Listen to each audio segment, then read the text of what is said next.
인사 나누고 수업하겠습니다. 안녕하세요. 네, 반갑습니다. 자, 오늘부터는 실전 모의사를 가지고 바로 해설을 해나가도록 하겠습니다.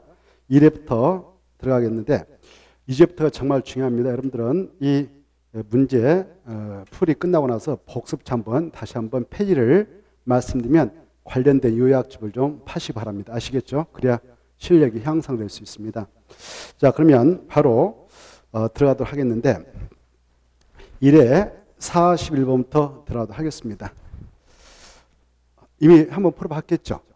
풀어봤죠? 50분을 딱 재고 꼭 풀어보시기 바랍니다. 자, 41번부터 들어갑니다. 41번은 우리 요약집 바로 4페이지부터 6페이지까지 있어요. 국토개법령상 용어의 설명 중 옳은 거 이렇게 되어 있죠. 이 용어가 우리 국토개법에 총 21개 있는데 이 21개 뜻을 꼭 여러분은 정확하게 깨뚫도록 하셔야 됩니다. 1번 보죠. 기반시설 설치 비용은 기반시설 부담계 안에 들어가서 우리가 국민들이 뭐 할 때 이 돈을 부가 주사하는가? 신축하고 증축. 이게 키포인트예요. 뭐 할 때? 신축하고 증축. 그래서 1번 맞아요? 틀려요? 틀렸죠. 그렇죠. 개축이 아니라 거기다 증축 그래야 되겠죠. 그리고 2번 보겠습니다. 도시 군객 시설이라고 하는 것은 기반시설 중 무엇으로 결정난 거니까 도시 군 관리계획이죠. 그래서 기본이 틀렸죠. 기본이 아니라 관리.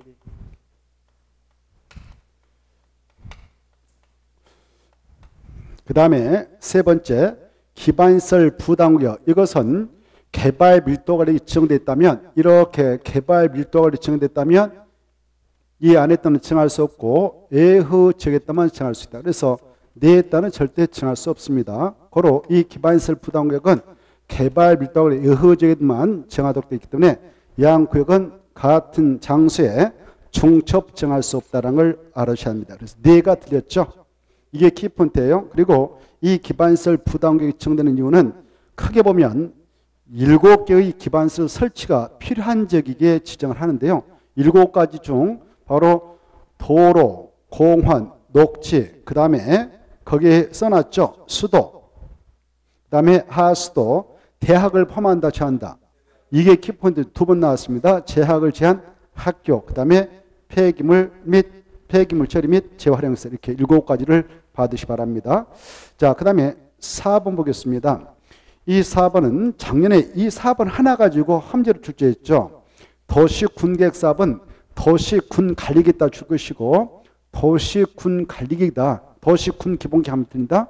도시군관리계획을 시행하게 한 사업인데 그 종류가 몇 개 있는가? 3개 있다. 이렇게 도시군계획 시설사업, 도시개발법에 따른 도시개발사업, 도시 및 주관경 정비법에 따른 정비사업을 말한다. 이렇게 알아두십시오.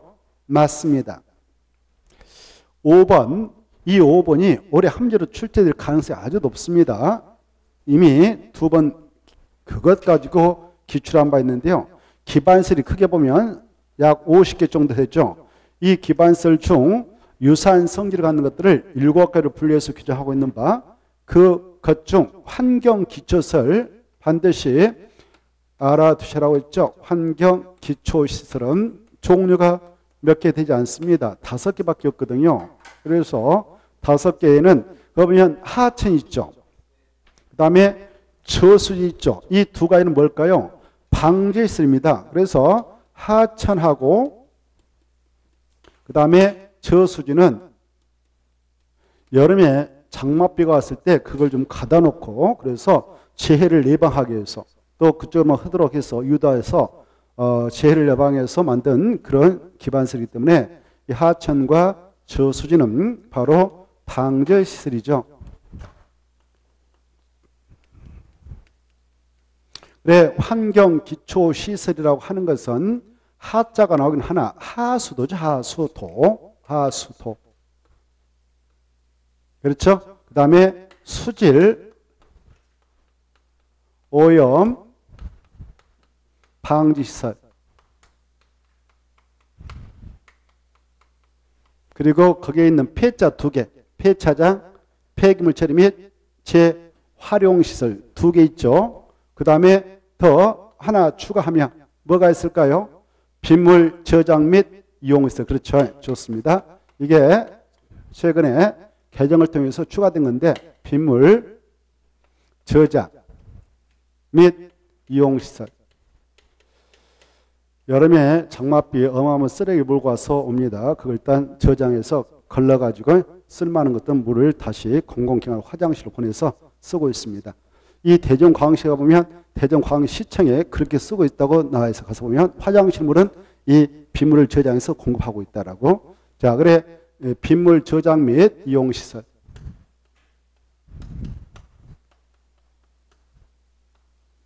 자, 이렇게 5개를 암기하시기 바랍니다. 그리고 그 기반설과 관련해서 보건위생설 3개밖에 없잖아요. 보건위생설 3개 있으니까 3개도 꼭 알아주십시오. 바로 우리가 이 세상을 뜰 때 이용하는 장사시설, 가축 잡을 때 쓰는 도축장, 그리고 우리가 살아있을 때 건강을 위하여 쓰는 정오리설. 이 3가지 정도는 꼭 이번 코스에서 생각해 두시면 좋겠습니다. 아시겠죠? 자, 안 써도 되겠죠? 자, 그리고 자, 그 정도 하시고 그 다음에 42번 들어갑니다. 42번은 우리 요약집 16페이지 있고요. 상당히 중요하다는 거 아실 겁니다. 도시군가로 결정하는 내용 그다 줄 거 보세요. 도시군 관리구로 결정하는 내용 그다 줄 것이고 거기다 줄 것 있다면 6개를 우리가 어마어마하게 했지 않습니까? 그렇죠? 6개를 엄청 했는데 약절 뭐라고 했나요? 용,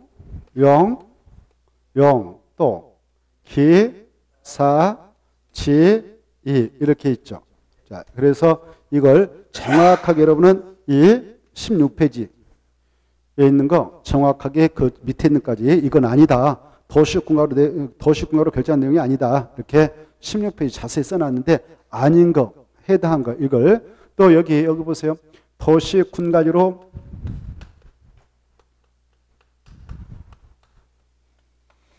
결정하는 내용에 해당하는 용도지역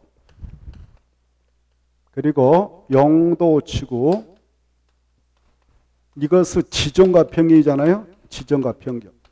지정이 되고 난 후에 그 안에서 행위자는 도시군가로 결정한 거 아닙니다. 그래서 지정과 변경 이거죠. 그리고 이 용도지구 명칭을 그 우리 16페이지 보면 몇 페이지 가서 보셔라 이렇게 해놨죠.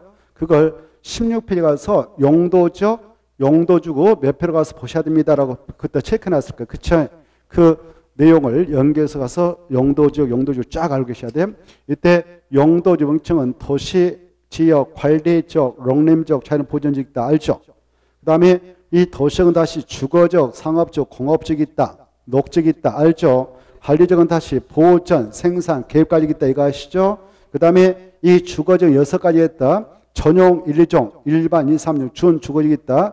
그 다음에 상업지역이 4가지 있다. 중심, 일반, 유통, 근린, 상업지역이 있다. 공업지역 3가지 있다. 전용, 일반, 준 공업지역이 있다. 녹지역 3가지 있다. 보전, 생산, 자연 녹지역이 있다. 여기까지를 여기다 대비해서 지정 변경은 도시군가로 결정한 내용이다. 이거 아셔야 되고 용도지구 9개, 세 분의 명칭 정확히 아셔야 되죠. 경고, 방방, 포치, 개, 특보 이렇게 해서 정확하게 꿰뚫고 자 용도구역이라고 하는 것은 여기 보세요. 여기 과거부터 있었던 개시, 수, 도까지 여기 4개 있고 이것도 기거든요. 네, 개발 제한구역, 시가와 조정구역, 수산자원보호구역, 도시장 공급 명칭을 정확하게 하셔야 돼요. 개발 제한구역이지 개발 밀도가 아니다. 이거 알겠죠?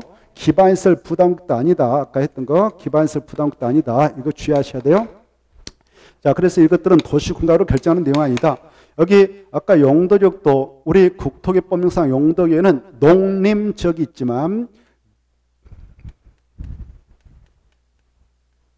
농업진흥지역은 농지법에 있는 거지 국토개법령상 도시군가로 결정해 나가는 내용인 용도지역에는 이거 들어가지 않는다. 이걸 주의하셔야 되죠. 정확하게 구분하시고 그 다음에 자 여기 용도지구도 우리가 자주 보게 되는 주택법상 투기과열지구 또 우리가 공법 공부하다 보면 택지발, 촉진법들은 택지발 이런 거 하거든요. 그런 것들은 국토개법상 용도주는 아니라는 걸 주의하셔야 됩니다. 그 다음에 자, 이 용도구역은 지정권자를 우리가 공부했잖아요. 개발제한구역은 누가 도시군가를 결정해서 정하냐? 국장시와. 시가 지정은 시도사가 원칙, 국가계획과 연계해서 할 때는 국토교통부 장관, 수산자원보건 해양수산부 장관이 합니다. 그랬고 도시장공격은 시도사하고 대도시장만 합니다. 그랬고 이건 입지규제 최소구역은 도시군관계 결정권자. 누구? 도시군관계 결정권자. 그래 도시군관계 결정권자가 하는 겁니다. 이거 이번에 보세요. 우리 요약집을 공부하다 보면 입지규제 최소구역의 지정과 변경 도시군관을 결정할 때 도시군관계 결정권자가 합니다라고 써놨어요. 요약집 알겠죠? 그런데 이렇게 도시군관리 결정권자가 합니다라고 해놓고 단 시장과 군수는 제 이렇게 써놨을 거예요. 알겠죠? 제해. 그런데 엊그저께 이게 또 개정됐어. 원래 이걸 올해까지만 유지하고 폐지하려고 그랬거든요. 근데 이게 아직도 쓸만하다 해서 이 것들을 앞으로 더 한 2년 더 유예해가지고 더 활용하려고 지금 법에 존속시키로 법을 개정했고 여기 보세요. 네, 입지규제 최소구역의 지정과 변경은 도시군가로 결정해서 하는데 결정권자를 한다. 이때 시장소를 제된다 이랬거든요. 근데 이걸 없애버렸어요. 그냥 도시군관계 결정권자가 다 지정할 수 있다 이렇게. 알겠죠? 그러면 시장수도 이제 할 수 있는 거예요. 자기 지역에서. 시장수도 자기 지역에서 할 수 있다 이렇게 하시고. 그래서 그냥 공부하다가 입지규제 최소구역의 지정 도시군가로 결정할 때에 도시군관리 결정권자가 한다 해놓고 가로 안에 시장수 하면 이거 안 보이게 지워버리세요. 알겠죠? 자, 그 다음에 여기 기가 뭐예요? 기반시설을 설치한 계량 있죠? 여기 정확히 하셔야 돼요. 설치하고 뭐 정비하고 계량 이렇게 세 가지 설치, 정비, 계량. 이때 기반시설 종류를 쫙 알고 계셔야 되죠? 이건 기반시설이 아니고 보세요. 도로. 기반시설이 아니에요. 도로. 기초. 공원. 기초. 그렇죠. 그럼 장사시설은? 장사시설. 기초. 아까 보건위생시설로 분리해놨잖아요. 그렇죠. 아까 그런 건 다 기반시설이에요. 기반시설. 알겠죠? 아무튼 그렇다 치는 거. 그거 이런 것들 갖다 들이대면서 설치, 정비, 계량 그러면 도시군가를 결정한 내용이다. 사가 뭐예요? 도시개발사업, 정비사업. 알죠? 지구단위 객구역 지정과 변경, 지구단위계, 입지규제 최소구역 지정과 변경, 입지규제 최소구역 여기까지가 도시군가로 결정한 내용이다. 그러면 42번 해당하는 거 이렇게 돼 있는데 몇 번 일성 싶어요? 1번이죠? 1번만 끼고 나면 다 아니죠. 특히 2번은 무슨 법이 있다고 그랬어요? 농지법. 누가 할까요? 그것. 농지법상 어서 오세요. 농지법상 누가 지정합니까? 다시 한번 시도사 거기다 써놔요. 중요한데 농지법 써놓고 시도사가 지정한다. 이거 한번 시험에 나왔거든. 그래 시험이 어떻게 나냐면은 농림축산식부장이 지정한다 이렇게 나왔어. 땡 이렇게 나왔거든. 그러니까 그거 혼란스러우니까 꼭 수정해서. 그 다음에 3번은 도시군가로 결정 내용 아니죠? 그러나 이 개발밀도 지정 무슨 법에 근거해 정할 거 법의 위치. 3번은 무슨 법에 근거해 정해요? 국토개법 쓰시고. 누가 정할까요? 특광, 특특시장, 군수. 꼭 암기해야 돼요. 그래 개발밀도 지정 누가 한다고? 특광, 특특, 시장, 군수. 근데 시험에 나와서 국토교통부장이 지정한다. 틀려요. 4번 용도 지역에서의 행위자는 옆에다 대통령령으로 정한다. 이렇게. 무엇을 정한다고요? 대통령령으로. 그래 우리 국토계획법률 시행령을 대통령령이라 하거든요. 대통령령으로 정한다. 이렇게. 대통령령. 그 다음에 기반시설 부담 정도 무슨 법에 근거해서 정합니까? 국토개법.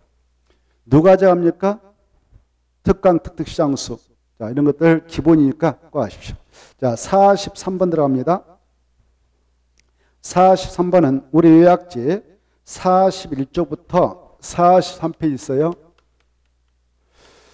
자, 용도 지역 용도주구, 용도구 이런 걸 공부했는데 용도주구가 있죠. 용도주구 9개가 있고 세분된 명칭들이 또 나오죠. 자, 용도주구가 딱 지정됐다. 이렇게 지정되면 그 지정 목적을 달성하기 위해서 각각 건축 제한이 가해지죠. 행위 제한이 가해진단 말이에요. 건축 행위 제한. 이때 각각 무엇에 의해서 행위 제한을 가지고 있는가? 이거 행위 제한. 그리고 아까 용도 지역은 행위 제한이 가질 때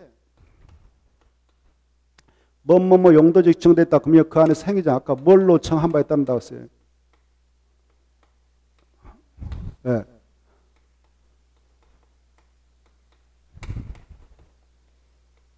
뭐 대통령으로 정한다고 그랬잖아요. 용도지역 안에서 행위 제한 뭘로 정한 바에 따른다고? 대통령. 우리 국토의 계획 및 연합 법률 시행령 72조 보면 용도지별로 쫙 그 행위자 있단 말이에요. 제1종 전용 주안에서 건축할 수 있는 것은 이런 것들이 있다. 2종 전용 주에서 건축할 수 있는 이런 거 있다. 이렇게 행위자는 대통령으로 정한 바 있답니다. 그런데 용도지구는 용도지구가 엄청 많죠. 지구가 여기 보세요. 경고, 방방, 보, 치, 개, 터, 포 이렇게 있죠. 이렇게 있어. 이때 경관주가 지정됐다 그러면 그 안에서 행위자는 뭘로 정한 바에 따를까? 그래 좋아요. 그래 특광 특특 시군에서 만든 도시군계획조례 좋습니다. 그 다음에 고도지구는 무엇에 의해서 그 높이 제한을 정할까? 오, 좋아. 오, 공부 다 되셨네. 도시군관리계.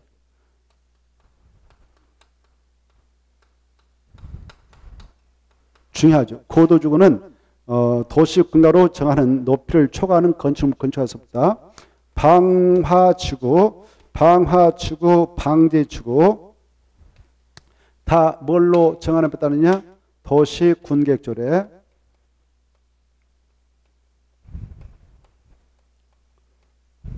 도시군계획조례. 그 다음에 이 보존지구, 보호지구 미안해. 보호지구도 뭘로? 도시군계획조례. 그 다음에 이제 칠학지구 중요하죠. 칠학지구는 치자집에서 자연 칠학지구는 뭐? 자연 칠학지구는 어디에서 정한 바 따를까? 그래 뭐라고? 국토? 그렇지. 국토계획법령에서 직접 규정한 바에 따른다. 그리고 자연 칠학지구 안에서는 몇 층이야밖에 못 치도록 규정하고 있다? 4층이야. 그렇게. 그리고 정신병 같은 것은 건축 못한다. 또 아파트도 안 된다. 5층 이상 안 된다. 집단 칠학지구. 집단 칠학지구 안에서는 무슨 법? 그래. 계집이니까 개발 정했다면 정한다. 그래서 개발 정에서 정되는 특별법인 개특법이 개특법령. 개발 제한 구역의 지명에 관한 특별조치법령. 좋아요. 그 다음에 개발징주구. 개발진흥지구에서는 자, 이 지구가 지정돼서 이렇게 지정됐는데 이미 이 안에 개발을 하게 한 지구 단위계획 만들어졌다. 지구 단위계획. 그러면 지구 단위계획에서 정하고 있는 건축물만 건축하고 이 계획에서 정하는 건축물이 아닌 건축물 건축하지 못하도록 하죠. 만약 개발계획이 있다면 개발계획에서 허용하고 있는 건축물만 건축하듯이 이 계획에 위반하는 건축물 건축할 수 없고, 그러나 이 계획이 아직 확정되기 전이라면 조례, 도시군계획조례 전항만 건축할 수 있습니다. 그리고 이 계획들을 만들지 않고 개발하기로 됐다면 그 용도지 안에서 허용된 것만 건축하면 됩니다. 그 다음에 특정 용도 제한 쪽은 도시군계획조례. 복합 용도지구 이것도 바로 조례. 그런데요, 이 복합 용도지구는 바로 이 세 가지 했다면 지정할 수 있죠. 어디에서 지정할 수 있냐? 112개 했다면 지정할 수 있잖아요. 112개 생각나요? 112개 했다 지정할 수 있는데 일반 주거적, 일반 공업적 계획과 있다 지정합니다. 그때 이 일반 주거지겠다 이렇게 정하면 추가로 무슨 지역에 허용되는 건축할 수 있냐? 준 주거적. 그 다음에 일반 공업지역은 준 공업지역, 계획과 일정한 것들을 추가로 건축할 수 있도록 합니다만은 이런 것들을 전제해서 한번 문제를 풀어보겠고, 그 다음 봐보세요. 이 용도구역이 지정되면 용도구역에서 행위장이 가지 않겠습니까?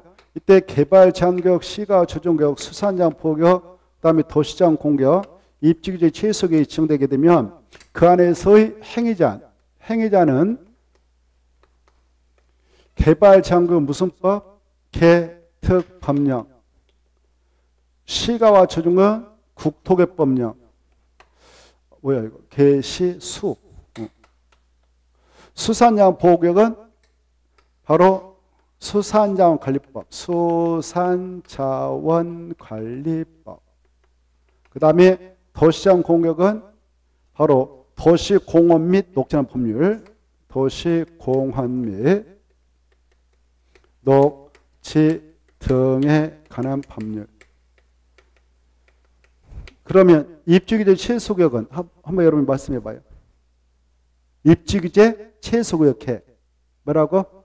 입지규제 최소구역계획이 처음부터 여기까지. 거기 페이지 말씀드렸죠? 아까 뭐 43쪽까지 쭉 들여다봐야 돼. 자, 43번 보죠. 용도지구와 용도계획하는 건축정에 틀린 거. 1번 경관지구는 뭘로 정한다? 마지막에 맞죠? 2번 집단취락지는 계집이니까 계특법 맞죠? 3번 고도지구는 맞아요? 틀려요? 틀렸죠? 도시군계획조례가 아니라 도시군관리계획. 도시군관리계획. 이게 엄청 중요하죠. 그래서 틀렸고, 그 다음에 4번 개발 제한구역의 지정 또는 변경한 필요한 사항은 따로 법률로 정한다. 따로 법률로 정한다. 그 말은 개특법으로 정한다. 맞아요. 그 다음에 5번도 맞습니다. 44번 보죠. 이 44번은 우리 요약집 310쪽부터 311쪽이 있어요. 이번 기회에 한번 체크해 보겠어요. 그동안 보지 않았습니다. 그동안. 그동안 안 봤는데 오늘 하려고 안 봤어요. 오늘 하려고.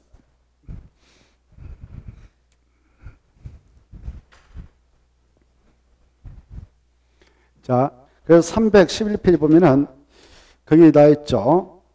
거기 둘 이상의 지역, 그 하나의 대지가 말입니다. 이런 겁니다. 이렇게 여러분이 땅을 가지고 있다 하지만 하나의 대지를 가지고 있는데 이 면적이 1000제곱미터라고 가정합시다. 그런데 이게 이래. 이 지역 땅들이 이래요.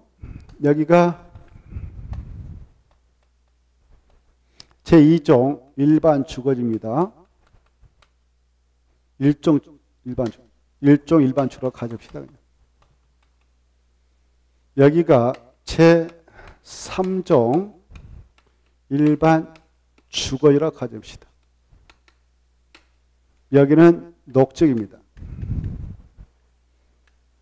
자연 녹적이에요. 이 하나의 대지가 말입니다.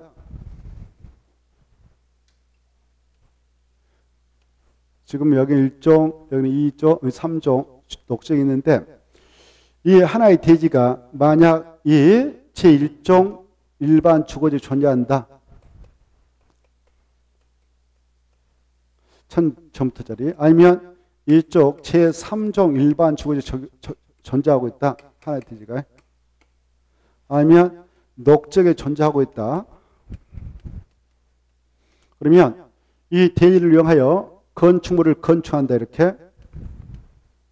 그리고 이 건축물을 건축할 때 바로 건폐율 용도를 적용한다. 그럴 때는 무슨 지역에 관한 규정을 다 적용하면 될까? 자연 녹적이 있으니까 자연 녹적에 관한 규정을 적용하면 되겠죠? 그래. 자연 녹적에 건축할 수 있는 건축물이 이런 것이 있습니다라고 아까 용도제한에서 건축 제한을 규정하고 있는 게 있다고 그랬죠? 무엇이 정합니다 따라서 용도제한에서 건축 제한은 대통령령. 그리고 우리 국토개법 시행령 바로 71조 보면 자연 녹적에는 이러한 건축만 건축할 수 있다라고 용도를 딱 규제해 놓고 있습니다. 그것만 건축할 수. 근데 그걸 건축할 때에 층수는 몇 층에만 건축하도록 되어 있을까요? 4층이야. 그리고 그 건축물 건축할 때 여기 보세요. 여기에 자연녹지에 딱 허용되는 건축물 건축할 때에 바로 건폐율은 얼마를 적용하도록 되어 있을까요? 건폐율. 자연녹지죠. 공부했잖아요.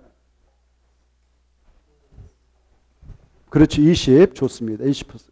그 다음에 용동률 얼마를 허용하고 있을까요? 최단도. 0점. 다시 한번. 최대한. 그렇죠. 100이죠? 그래. 이렇게. 그래. 이걸 적용하면 돼요. 자연 녹지에 있으면 녹지에 허용되는 건축물 건축하면 되고, 건폐율 20이라고 우리가 공부해서 20 적용하고, 최대한도 용률을 100 이하니까 100 적용하면 돼요. 이유 없어요. 그래. 자연 녹지에 있으면 자연 녹지라는 규정을 적용하면 됩니다. 자, 이 대지가 제3정에 있으면 여기는 제3정에 허용되는 건축물 건축하면 되겠죠? 제3정은 아파트 질 수 있을까 없을까요? 아파트. 이 대지가 엄청 크다 아파트 질 수 있겠죠? 자, 아파트 질 수, 이거 중고층 주택 중심으로 편리한 주거 환경을 조성할 필요가 있을 때 정한 땅이라고 그랬죠? 그래서 중고층이라는 것은 아파트 팟팟 질 수 있는 거예요. 중고층, 5층부터 뭐 쭉 고층까지 올릴 수 있어. 우리가 고층 건축물 공부했죠? 고층 건축물이란 몇 층 이상을 말해? 그래 30. 그래서 이 대지가 이제 어마어마 크게 만들어가지고 아파트 질 수 있는 대지로 쫙 만들었다 크게. 그러면 아파트 막 30층 질 수 있어요. 그러면 그렇다 치고. 그 다음에 이제 그런 것들을 건축할 때에 건폐율은 우리가 얼마다고 공부했나요? 그렇죠. 50%. 이걸 적용하면 되고. 용률은 최단도 그렇죠. 3정이니까 300%야. 이걸 적용하면 돼. 이거 갖고 게임이 안 되죠. 자, 그래서 이 대지에다가 건축물 건축할 때는 이와 같이 제3종에 있으니까 제3종의 정도는 건축물 건축 제한, 제3종의 허용들은 건축물의 건축 제한을 적용하면 되고. 아까 이런 것들. 그리고 제3종의 정도는 건폐율, 제3종의 정도는 용률 적용하면 된다. 이렇게. 자, 이 대지가 일종 일반 주거에 있다면 일종에 허용되는 걸 건축하는데 일종 일반 주거에서는 아파트 질 수 있어 없어요? 없죠. 여기 아파트 질 수 없어. 제1종 일반 주거지역에서 건축물의 건축장 관련해서 여기는 몇 층이야만 건축도로 규제하느냐? 4층이야. 몇 층이야요? 4층이야만 건축도로 하고 있다. 이렇게 알겠죠? 그래서 아파트 보채요. 다만 주택법 시행령에 있는 단정 연립 주택, 단정 다택인 도시형 생활택을 건축할 때는 주택으로 5층까지는 특례가 인정됩니다만은 그게 아니면 다 4층에 못 진다 이렇게 딱 이해하시고 아파트는 질 수 없다. 그리고 이 4층에 이렇게 건물 질 때에 여기다는 건폐를 얼마를 인정받느냐? 건폐율은 60이 그렇죠. 일종 일반 60이죠. 용적률은 제1종 일반 주거지역은 200% 이렇게 이걸 적용하면 됩니다. 그래서 1종은 1종 따라가면 되고 3종은 3종 따라가면 되고 자연녹지는 자연녹지 따라가면 되는 거예요. 알겠죠? 이럴 때는 문제가 안 되는 거예요. 대지를 이용할 때. 그냥 우리가 공부한 대로 하면 돼요. 그런데 어떨 때 문제가 되냐? 지금 이런 거예요. 이 하나의 대지가 있는데 이게 양다리를 쳤단 말이에요. 이렇게 봐봐요. 이렇게. 이렇게. 이렇게 걸쳐 있다. 이랬을 때 어떻게 할 것이냐 이런 문제를 지금 법에서 다루고 있습니다. 아시겠죠? 자, 하나의 대지가 있는데 1000제곱미터짜리 있다. 1000제곱미터짜리 있는데 제3종에 300만 걸쳐 있고 여기 700 걸쳐 있다. 여기 녹적에 예컨대 녹적이 이렇게 있는데 여기 400 뭐 또 이렇게 600 걸쳐 있다. 이렇게. 또 이렇게 있는데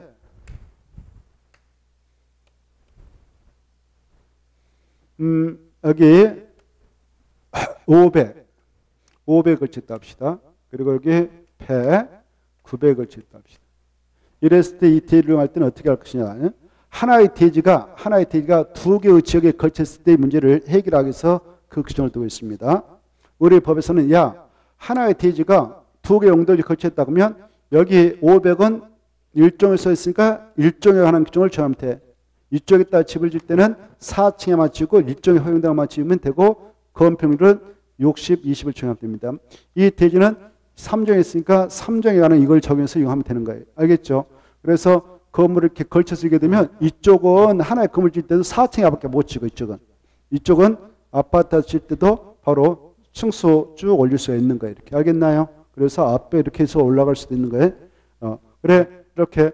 그런데 여기 500, 500 걸쳤으면 그래요. 근데 여기 100 이쪽 900 이때도 따로따로 이용하냐? 아니다. 아까 이것은 각각이 온다고 그랬잖아요. 보니까 500은 1종, 500은 3종 이렇게 각각 이용하는데 하나의 대지가 이렇게 100 걸치고 900 걸치는 그래도 각각이냐? 아니다. 바로 너무 적은 것들이 이렇게 분리됐다면 그때는 따로따로 이용하면 대지 효율성을 제어할 수 있다. 그래서 우리 법에서는 하나의 대지가 두 개의 용도지에 걸쳐 있을 때 걸쳐 있는 부분 중 330제곱미터 이하밖에 안 된다.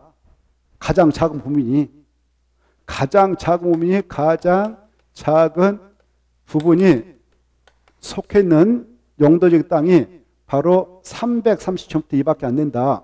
그러면 각각 저기하지 말고 각각 용도지에 관한 건축물 건축 제한 건폐 용적률 규정을 따로따로 정하지 말고 이렇게 하자. 바로 330제곱미터 이하인 부분이 있다면 그 대지 전부에 대해서는 여기 보니까 330제곱미터 이하 보이죠? 그럴 때는 그 대지 전부에 대해서는 그 대지 전부에 대해서는 전체에 대하여 건축물로 건축 제한은 이렇게 하고 그리고 건폐율과 용률은 이렇게 적용을 하자. 이렇게 규정하고 있습니다. 그래 그 대지 전체에 대하여 건축물로 건축 제한은 여기 보세요. 그 대지 전체에 대한 건축물로 건축 제한은 그 대지 중 가장 넓은 면적에 속하는 용도적에 관한 규정을 정의를 하자. 그 대지 중 가장 넓은 면적이 속하는 용도 지역에 관한 규정을 적용하자. 이렇게 하고 있어요. 그러면 이 대지 둘 다 330 이하 보이죠? 그랬을 때 이 대지 전부 다요 건축물로 건축 제한은 그 대지 중 가장 넓은 면적이 이쪽이죠. 그래서 이 천의 대지에다 건축물로 건축 제한을 잘 때는 일종 일반 주거지라는 규정을 정하면 돼요. 그래서 이 대지에 따른 일종 일반 주거에 허용되는 건축만 건축할 수 있어요. 그래서 아파트 질 수 없고 다 4층밖에 못 집니다. 근데 이거 봐보세요. 이것은 반대죠. 하나의 대지가 두 개의 용도에 걸쳤는데 걸쳐있는 부분 중 가장 작은 부분의 면적인 330제곱미터 이하가 보이는데 330제곱미터 이하가 보이기 때문에 이 대지 전체에 대한 건축물로 건축 제한을 제할 때는 무슨 지역에 관한 규정을 정해야 될까? 제3정이죠. 그래서 3종 일반 주거에 적용되는 건축물로 건축 제한을 제한하니까 중고층도 여기다 건축할 수 있어요. 알겠죠? 아파트 줄 수 있습니다. 그런데 이때 이 건폐율 용률은 어떻게 하느냐? 건폐율 용률은 바로 가중 평균한 용도적 별 각 가중 평균한 값을 적용하자 이렇게 했어요. 가중 평균한 값.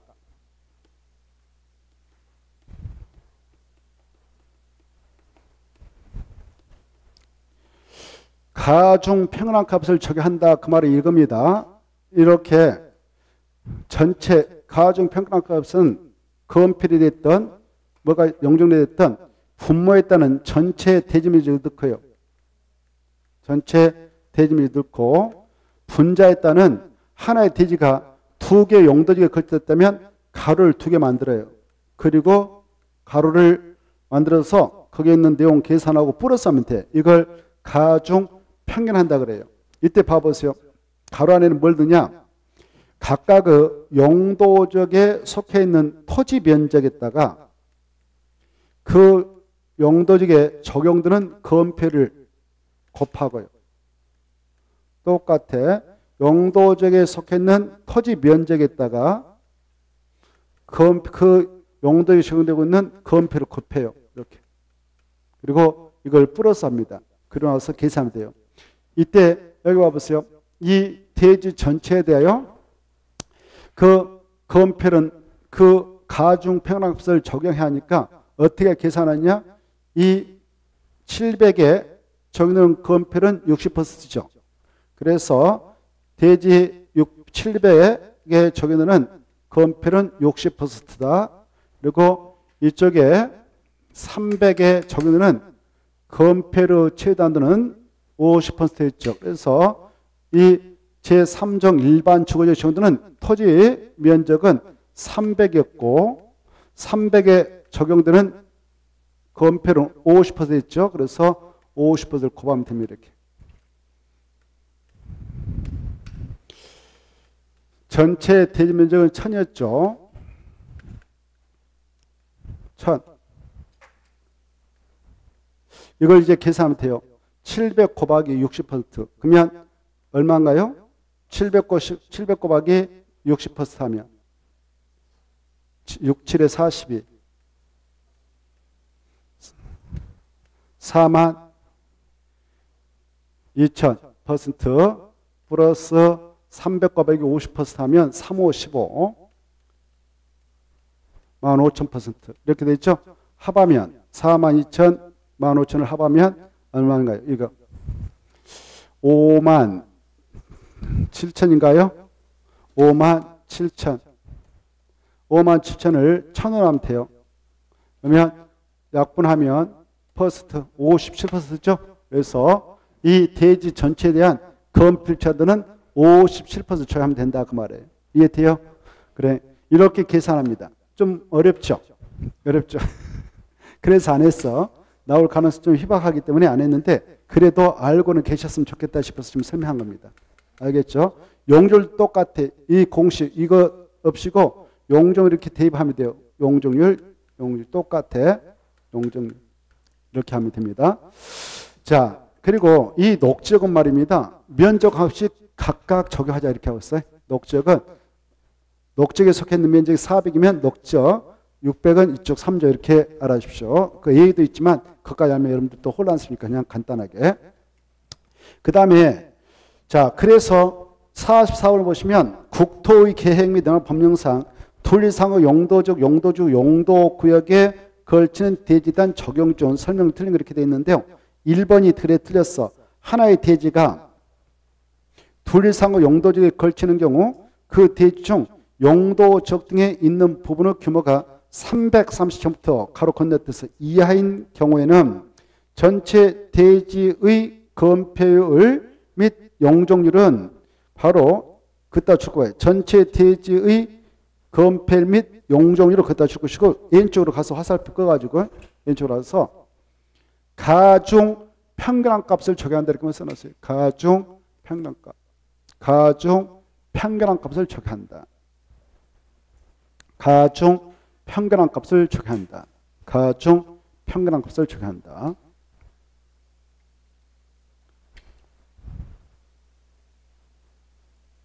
그리고 거 보면 그 대지 중 그다 줄 거 봐요. 그 대지 중 가장 넓은 면적에 속하는 용도적에 관한 규정을 정한다. 그다 줄 것이고 밑에 딱 이렇게 써요. 그 대지 전체에 대한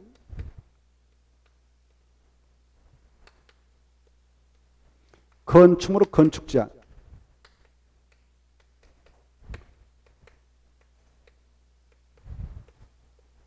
이렇게 써요. 그 대지 전체에 대한 건축물의 건축 제한은 그 대지 중 가장 넓은 면적에 속하는 용도적 대한 규정을 적용하고 그 대지 전체에 대한 건폐가 용도는 가중 평락값을 적용해서 처리한다. 이렇게 이게 원칙입니다. 그런데 자 외회적으로 말했죠. 이렇게 도로변에 땅이 있어요. 이렇게 대지가 있는데 이 대지가요 1000제곱미터인데 이 준 주거적에 그리고 여기 상업적에 이렇게 걸쳐 있어요. 근데 상업적에 걸쳐 있는데 여기 400, 여기 600 있다 합시다. 이렇게. 그러면 여기 상업적이 뭐 일반 상업적도 있고 상업적이 네 가지 있죠. 뭐 있습니까? 중심, 일반, 유통클 있죠. 이 도로가 있고요. 도로변에 띠머로 이렇게 도로가 있다면 띠머로 쫙 일반 상업지 지정하는 경우가 있어요. 왜? 상가가 쭉 들어서도록 우리 시민들이 왔다 갔다 하면서 상가 이용하도록. 그래서 이렇게 여기 보세요. 도로변에 여기 도로가 있다. 도로변에 띠머로 상업지를 딱 지정됐어. 이 상업지이라고 하는 것은 여러 가지 용도적 중 유일하게 이걸 설치할 수 있는 용도적이죠. 뭐가 들어갈 수 있다고요? 위락설이. 위락설은 오직 어디만 들어갈 수 있어요? 상업적만 들어갈 수 있어. 그래서 이 상업적에 위락설이 들어갈 수 있기에 이 도로가에 휴양 차량에 이런 위락설이 너무 많이 들어가면 안 좋다고 봐서 우리 법에서는 야 도로변에 띠모로 정되어 있는 상업적에 걸쳐 있는 이 대지 경우는 외해를 두자. 그래 어떤 예를 두냐? 바로 이 하나의 대지 중 가장 작은 부분의 면적이 660제곱미터 이하가 보인다. 660 이하를 기준하자 이렇게 하고 있어요. 얼마를 기준하자? 660. 아까 상업적이 아니면 도로변 띠모로 지정되어 있는 상업지 아니면 얼마가 기준이었냐? 330했죠. 100평 정도? 100평. 200평. 그래 하나의 대지가 도로변 띠모로 지정되어 있는 상업적과 그 밖의 지역에 걸쳤을 때는 660을 기준해서 660제곱미터 이하의 부분이 있다면 그 대지 중 가장 넓은 면적에 속하는 용도로 밀어줘 버리자 이렇게 하고 있어요. 건축 건축자를. 그래서 여기 보십시오. 아까 이걸 만약 적용해 버리면 이 대지 상업적에 400, 준주거 600 걸쳐 있죠. 그래서 330제곱미터를 다 초과했잖아요. 초과했으니까 각각 이용할 수도 일성 쉽잖아요. 각각 만약 이용해 버리면 400인 땅에 뜨는 상업적 입지식선 유락설 줄 수 있다는 결론이 나버린단 말이에요. 뭘 건축할 수 있다고? 유락설. 유락설이 쫙 들었으면 안 되니까 이걸 규제하기 위해서 도로변에 띠마로 정해놓는 상업적에 걸친 대지구는 330을 기준하지 말고 660을 기준하자. 660제곱미터 초과할 때만 각각의 용도지에 걸쳐있는 면적이 각각 660제곱미터를 초과할 때만 각각 적용하지. 그렇지 않으면 이걸 기준해서 바로 660제곱미터 이하의 부분이 있다면 둘 중 660제곱미터 이하의 부분이 있다면 둘 다 660이죠. 여기도 660이 이하, 여기도 660제곱미터야. 그래 660제곱미터인 그런 공간이 있다면 그 대지 전체에 대한 건축물의 건축자는 그 대지 중 가장 넓은 면적에 속하는 용도 적용하는 기준을 정하고 그 대지 전체에 대한 건폐가 용률은 가중 평균한 값을 정해서 처리하자 이렇게 하고 있어요. 도로변에 띠모로 지정되어 있는 상업적에 걸쳐 있는 그런 필지구는 얼마를 기준으로 하자? 660. 그러면 보세요. 여기 대지, 여기 보세요. 이 대지 천에다가 건축물을 건축할 때는 무슨 지역에 허용되는 건축물만 건축해야 될까요? 무슨 지역에 허용되는 것만? 그렇죠. 준주거지역이 아까 그랬잖아요. 이 대지 전체에 대해서 바로 그 대지 중 가장 넓은 면적에 속하는 용도지역이라는 규정을 정해야 한다고. 아까 그러면 준주거지역에 허용되는 건축만 건축해야 되겠다는. 여기 상업지역에 허용되는 것은 건축하면 안 됩니다. 그리고 이 대지 전체에 대해서는 건폐율은 가중 평균한 값을 정하면 돼. 계산은 아까 이렇게 하면 됩니다. 자, 그 가로 안에 있는 말이 그 말이에요. 1번. 1번에 단 도로변에 띠 모양으로 정된 상업지역에 걸치는 필지구는 얼마를 기준하자? 660. 이것 좀 알아두세요. 그리고 이제 2번, 3번, 4번, 5번은 간단한데 이 도로가 그 건축물이 있어요. 건축물이 있는데 이렇게 여기 이쪽으로 올까? 여기 녹적인데 녹적에 이렇게 도로가 있다 합시다. 있는데 이렇게 하나의 대지가 있건만 이쪽에만 고도지구다라고 칭되어 있어요. 고도지구. 고도가 칭되어 있다. 그때 여기는 4m를 고시해놓고 4m 초과 안 낸다 딱 해놨어요. 원래 여기 보세요. 여기 자연 녹지는 몇 층까지 질 수 있다고 그랬어요? 4층까지.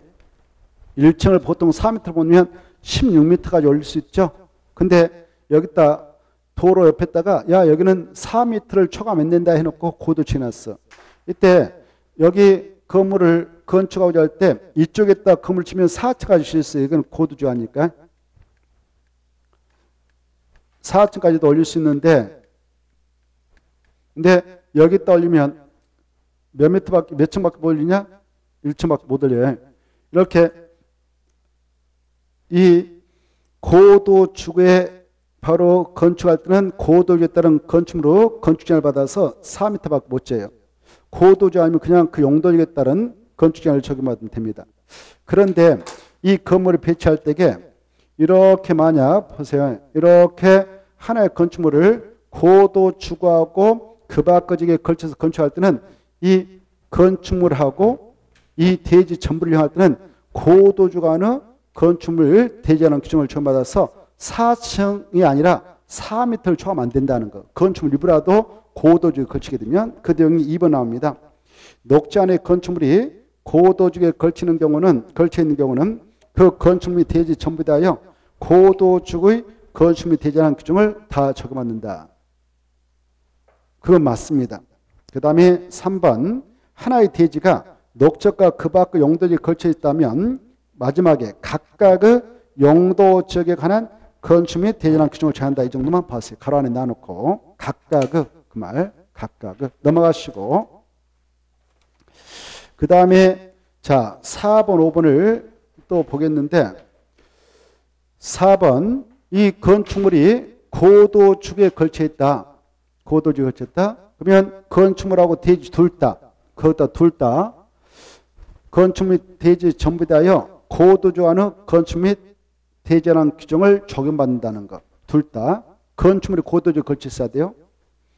5번 방화별로 구획되지 아니한 하나의 건축물이 방화주가 그 밖의 구획에 걸쳤을 때는 그 전부 그가 뭘까요? 그가 아니 건축물만 그것도 써놔요. 5번에 두 번째 그 밖을 때 그는 방화주인데 그 전벌 때 그는 건축물이라고 써요. 건축. 그 전부할 때 그가 뭐다고요? 건축물이 대지가 나면 안 돼. 건축만 전부 다하여 방화주는 건축물한 규정을 적용한다. 이거 이해돼 안 돼요? 이거 설명 한 번도 안 들으신 분 손 들어봐요. 들었죠? 네. 그렇죠? 그래? 네? 그렇죠? 자, 그런데 자 한번 그 말씀드릴게요. 자 그거 나오니까 들어주세요. 이렇게 여기가 방화주구다라고 칭되어 있다고 가정해요. 방화주. 여기는 방화주 아니에요. 이게 중심상업적인데 여기만 방화주로 지금 여러분 대지 하나 사놨어. 대지 하나 사놨는데 1000년부터 사놨어요. 1000년부터면 상당하죠. 평소로 대충 한 사람이 몇 평이 될까? 300평 정도 돼요. 300평 괜찮잖아요. 그래 하나 사놨는데 여기 보세요. 이 대지 1000년부터 했다가 건축할 때는 이게 중심 상업적에 있는 땅이니까 중심 상업적에 건축할 수 있는 건축물 지는 거예요. 그러면 여기다 뭐 유락수도 짓고 숙박수 질 수 있어요. 그래 여기다 건축하는데 여기는 방화주가 아니에요. 아니죠. 방화주가 아니니까 여기다 건물을 만약에 배치했다. 이렇게 건물을 배치해서 올리게 될 때는 우리가 야 방화주가 이렇게 정됐다. 그러면 그 안에 들어가서 건축물을 건축할 때는 예벽과 주요 구조물은 무슨 구조로 만들도록 규제를 받았을까? 에? 오 그래 내화 그게 머릿속에 떠올라야 돼요. 머릿속에 아무것도 안 떠오르면 이해가 안 돼. 의사소통이 안 되는 거예요. 무슨 구조를 해야 된다고? 내화구조 했죠. 내화구조는 화재가 발생했다 하더라도 그게 견딜 수 있는 튼튼한 구조예요. 그만큼 건축비가 많이 들어갑니다. 그런데 그렇게 하도되어 있어. 그래 보세요. 여기다 근데 건물을 건축할 때 내화구조로 해야 할 의무 있어 없어? 내와 구조를 해야 할 의무 있어 없어요? 해야 할 의무 없잖아. 이쪽은 방화주니까. 방화주 아니면 할 필요 없단 말이에요. 이해돼요? 다시 한번 여기다 할 때 내와 구조를 할 필요 있어 없어? 없어요. 그래. 그런데 여기 사람들 오가면서 잘 안 들을 것 같아. 옆집 대지소에다가 여기다 바짝 건물을 져가지고 내와 구조로 해서 뭐 사람들이 들어갔는데 여기 건물 놔줘놨지 수익성이 탁 떨어져 버리네. 사람들이 접근성이 안 좋아가지고. 그러면 좀 그렇잖아요. 그래서 근데 말입니다. 이 건물주가요. 여기 보세요. 대지소에가 건물을 여기다 많이 배치한다. 여기다 배치한다면은 이 건물을 건축할 때는 내와 구조를 해야 되죠? 여기 보세요. 내와 구조를 해야 되죠? 그때 대지까지는 불날 일이 있어 없어? 불날 일 없죠. 그래서 방화주가 지정되면 대지는 규제하지 않는다. 이거 아셔야 돼. 대지는 신경 필요 없고 건축만 전부 잘 들어봐요. 방화주 안에 들어가서 건축물을 건축할 때는 건축만 전부 방화주 안의 건축이라는 규정을 처받아서 내와 구조를 해야 된다. 이렇게 하셔요. 내와 구조. 그런데 여기 보십시오. 여기 있다면 내와 구조를 할 필요 없다고 그랬어. 그런데 이 건물주가 건물을 배치할 때에 이렇게 배치한다 합시다. 건물을 크게 지고자 해서 건폐율을 다 정해서 크게 지려고 그래. 이렇게. 이렇게 딱 지게 될 때 여기 보세요. 이쪽에만 방화주거니까 이쪽엔 방화주거니까 방화지구 쪽에만 내와 구조를 하면 될까? 이 건축물 전부를 방화주 안의 건축물이라는 규정을 처받아서 다 내와 구조로 해야 될까? 전부 그 말이야. 알겠죠? 그래. 이 건축물이 하나의 건축물입니다. 하나의 건축물이 방화주가 그 밖의 주에 걸치게 되었을 때는 그 건축물만 전부 방화주 안의 건축물이라는 규정을 처받아서 다 내와 구조로 해야 된다. 이렇게 하셔요. 그리고 여기 방화주구 쪽하고 방화주구 밖에 쪽에 있는 건축물 경계에다가 이걸 설치해서 넣었어요. 방화벽. 뭘 넣었다고? 방화벽을 설치해서 구획을 해가지고 전기를 쳐놨다. 그러면 이 방화벽이라는 것은 이쪽 건축 부분에서 화재가 발생했다 하더라도 이쪽으로 확산되지 못하도록 하긴 벽이에요. 그래서 방화벽으로 경계가 구획되어져서 건축이 되어지면 방화주가 안에 있는 건축물만 방화주 안에 건축물한 규정을 처받아서 내와 구조로 하면 되고 방화주 밖에 있는 건축 부분은 방화주가 안의 건축물한 규정을 적용받지 않아서 내와 구조를 해야 할 필요가 없다. 여기까지 알았어요. 알겠죠? 자, 그러면 그것 좀 잘 좀 봐두시고 남은 문제 쉬워요. 빠른 속도 나가겠어요. 45번은 우리 요약집 36페이지 있고요. 자, 용도집별 건폐를 최대한도와 관련해 서로 다른 거 하나 어느 것이냐 이렇게 돼 있죠. 1번부터 4번까지는 다 얼마일까? 70% 이하인데 5번만 60% 이하예요. 아직도 이걸 36페이지에 있는 표가 있지 않습니까? 용도집별 건폐표를 꼭 암기하세요. 아직까지 안 해왔다면 아직 시간이 있으니까 오시고 46번. 그러면 여기는 안 나왔죠. 한번 건폐율에 대해서 계획과적은 건폐율이 얼마일까요? 계획과적 40%. 용적률은 100. 그렇죠? 자, 46번. 이것은 자, 도시 군객 시설이다. 옳은 거 이렇게 돼 있죠? 1번. 도시에서 주차장, 사회복지시설, 시장, 장사시설, 폐차장, 종합어리시설 이런 기반시설을 설치하려면 미리 도시군가로 결정한다. 맞을까 틀릴까? 틀렸어. 우리 요약집 47페이지인데 하야한다 지워버려. 할 필요 없다. 그래 알았어요. 주차장이라든가 사회복지시설, 시장, 장사시설, 폐차장, 종합어리시설 이런 기반시설 우리 땅에다 설치하려면 미리 도시군가로 결정할 필요 있다 없다? 없어. 그 다음에 2번 이것은 313페이지인데 도시군객시설 개통으로부터 10년에 사업에 관한 실시의 인가만 있고 사업이 시행되지 아니한 경우는 그 부지의 매수청구는 인정되지 아니한다. 맞을까 틀릴까? 아니 틀렸지. 인정되지 아니한다. 맞아요. 이것이 맞단 말이에요. 실시의 인가가 이루어지면 사업시행자가 지금 사업에 따른 수용권을 법적으로 부여받아서 바로 보상 절차에 들어갈 수 있기 때문에 바로 매수청구는 인정되지 않습니다. 알겠죠? 이럴 때 매수청구가 인정되죠. 도시 군객 시설 결정 고시해놓고 10년 지나까 사업하지 않았고 실시 인가도 이루어지지 않았고 지목이 대인 토지일 때 매수청구가 가능합니다. 그랬죠? 자, 그래서 답은 2번. 그 다음에 3번은 요약집 58페이지 있는데 지방의료부터 장기 미평 도시 군객 시설을 해제 공고를 받은 시장수 팔도되어 있는 시장수죠. 시장수는 도의사가 결정한 도시군관리 해제를 도시군관으로 결정할 수 있다. 자기가 결정할 수 있어야 도의사한테 해제를 신청해야 돼요. 그렇죠. 그래서 할 수 있다 할 때 있다를 지워버리고 없고 도지사에게 해제 결정을 신청해야 된다 그래야 되죠. 도지사에게 해제 결정을 신청해야 된다 그래야 되죠. 그럼 이제 도지사 받아가지고 특별한 사유 없으면 1년에 해제 결정 해주죠.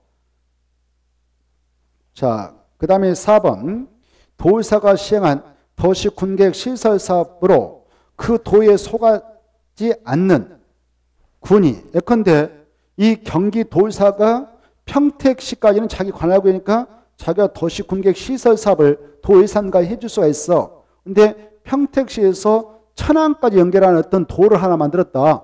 그러면 천안시는 경기도 아니죠. 충청남도죠. 그랬을 때 자, 그 도에 속하지 않는 천안시라든가 그것도 어떤 군에서 말이죠. 군이 현재 일급받았어. 그럴 때 해당 도지사와 그 군수라든가 시장 간에 비용 부담에 관하여 협의해서 처리합니다. 얼마 돈 좀 내놔라 이렇게. 협의가 이루어지면 그걸로 끝나겠죠. 협의가 성립되지 않았다. 그럴 때는 누가 결정한 데 따르냐? 행정안전부장입니다. 이 도지사, 시장, 군수 얘네들 다 지방자치단체이거든. 이런 지방자치단체장을 관리하고 있는 부가 행정안전부예요. 알겠죠? 그래서 행정안전부냐, 야 이렇게 돈 내고 끝내라. 이렇게 딱 조정을 해서 결정해 주는 거예요. 대한민국 지방자치단체를 누가 관리하고 있다고요? 행정안전부장입니다. 그래서 국토교통부장은 틀렸어요. 자, 5번. 이제 금방 4번은 55페이지 있으니까 참고하시고요. 그 다음에 5번. 도시군계획 시설사업이 같은 도에 속하는 둘 이상의 시군의 관할구에 걸쳐 시행되는 경우 사업 시행자에 대한 협의를 하면 되는데 협의가 이루지 않으면 도의사가 사업 시행자가 된다. 틀렸죠? 그렇죠. 사업 시행자가 된다 할 때 가 된다 지워버리고 를 지정고시한다. 사업 시행자를 지정고시한다 그래야 되죠. 사업 시행자를 지정고시한다. 요약집 49쪽에 있어요. 49쪽. 그래 이 도시군계획 시설 사업 시행자는 좀 알아두셔야 돼요. 49표를 통해서. 그래 이 도시군계획 시설 사업 시행자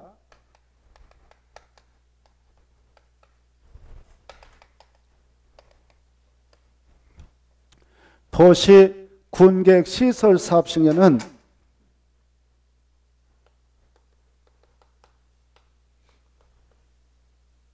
자 여기 각각 지자체 특광 특특 시군에서 한다.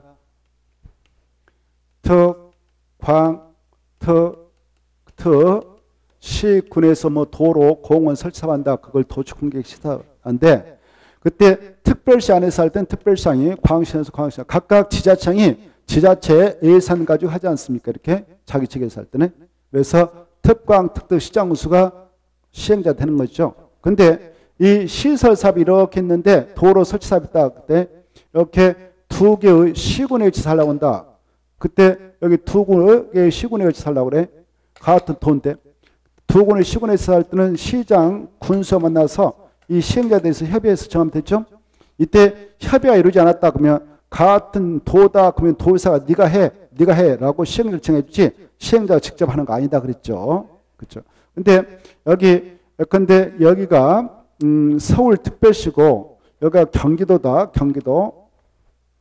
이때 서울특별시하고 경기도에 있는 부천시 이렇게 부천시에 걸쳐서 사업을 하려고 그래. 그러면 일단 부천시하고 서울특별시가 만나서 협의해서 시행을 정하면 돼요. 근데 협의가 이루어지지 않았어. 여기는 그래 서울특별 경기도다. 그때는 이 경기도지사하고 특별시보다 더 높으신 누가 시행할지를 정해주냐? 국토교통부장이 야 네가 해. 그러면 그자 한다 이렇게 하세요. 알겠죠? 그리고 이 사업할 때 국가계획과 관련해서 사업한다. 그러면 국가계획과 관련된 사업일 때 누가 직접 시행자한테 사업하냐? 국장. 그렇죠? 그 다음에 광역 도시계획과 관련해서 사업을 하고 온다. 그러면 누가 직접 시행자한테 사업할 수 있냐? 도지사. 누가? 도지사. 여기까지 알고 계시면 좋겠어요. 알겠죠? 광도. 아무튼 광도. 자, 여기까지 하고 쉬었다 하죠. 47번은 쉬었다 하겠습니다.